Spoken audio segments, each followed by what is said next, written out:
दोस्तों, एक ऐसी खबर निकलकर सामने आ रही है जिसने भारतीय जनता पार्टी के तमाम धुरंधरों के पसीने छुड़ा दिए हैं।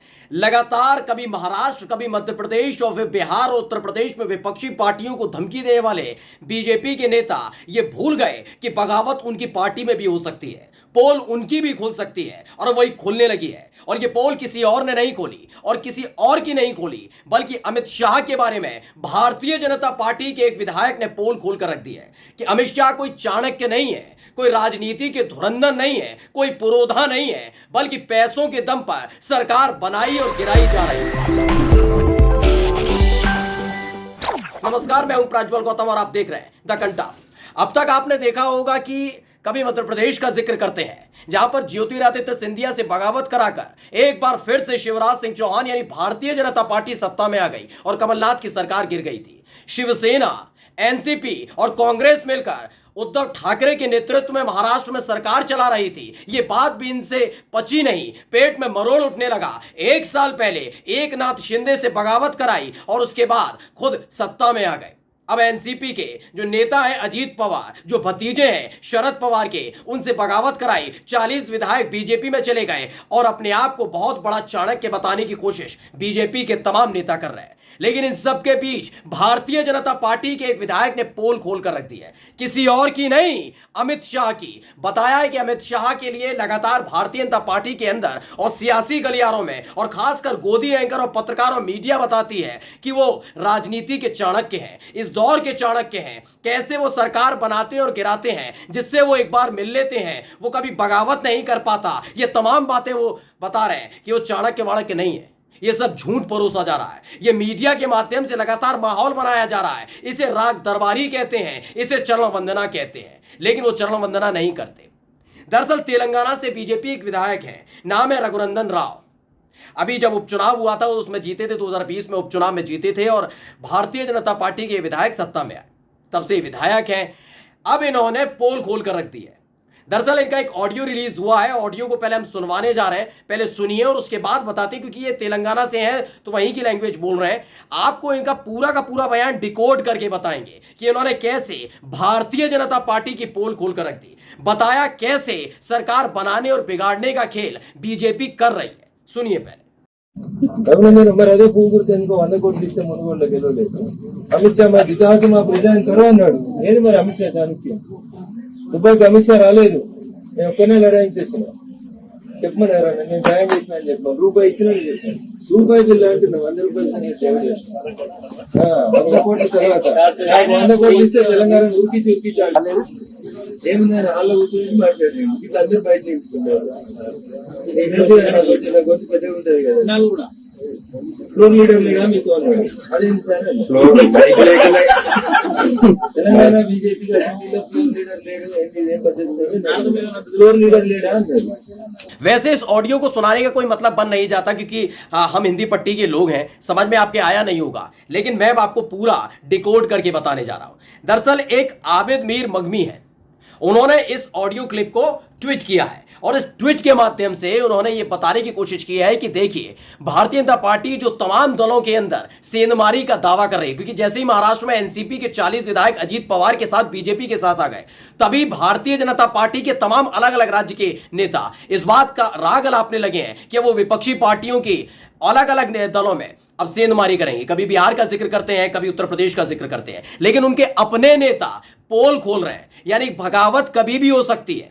तेलंगाना से विधायक है, दुबक्का एक नाम की जगह है, वहां से विधायक है, और जो विधायक है रघुनंदन राव, वो कहते हैं, जो आबिद मीर मगमी ने लिखा है कि बिग ब्रेकिंग फ्रॉम तेलंगाना, यानी तेलंगाना से एक बड़ी खबर आ रही है।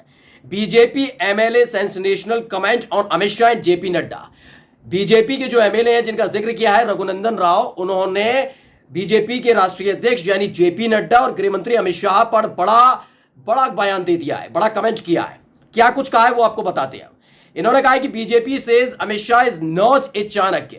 बीजेपी एमएलए कहते हैं अमित शाह कोई चाणक्य वाणक्य नहीं है, बल्कि ही campaign Munugode bypoll by spending 100 crore still BJP lost.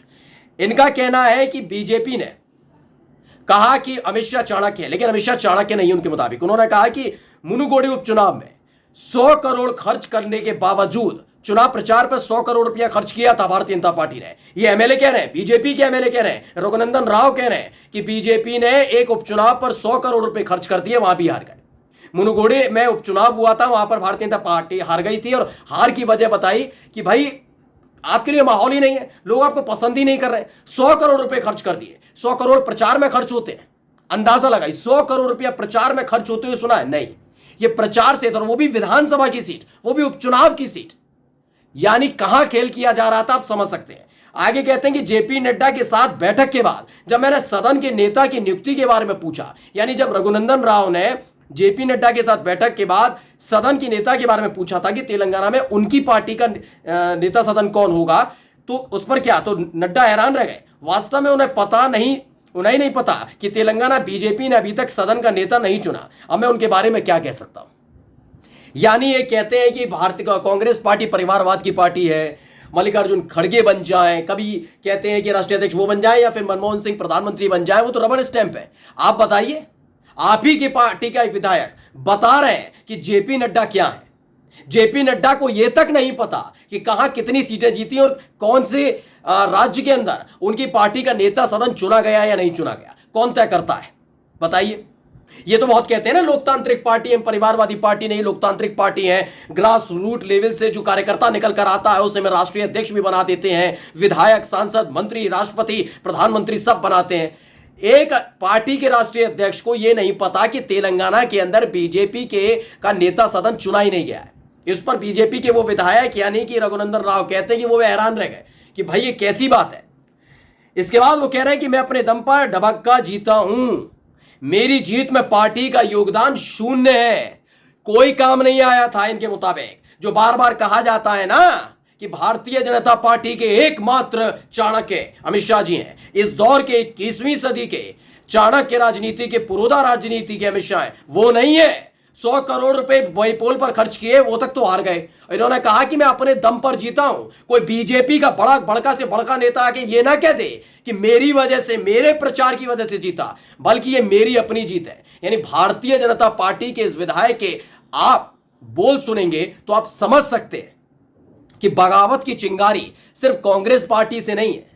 कैसे उन लोगों को बरगलाया जा रहा है, ये समझाने की जरूरत अब इस दौर में रह नहीं गई है, बल्कि बीजेपी के नेता यानी सत्ताधारी पार्टी के नेता किस तरह की शब्दावली का इस्तेमाल कर रहे हैं, पोल खोल रहे हैं। समझा जा सकता है कि बगावत कभी भी हो सकती है, तो दूसरी पार्टियों में सेंधमारी से पहले अपने अपने दल संभालिए।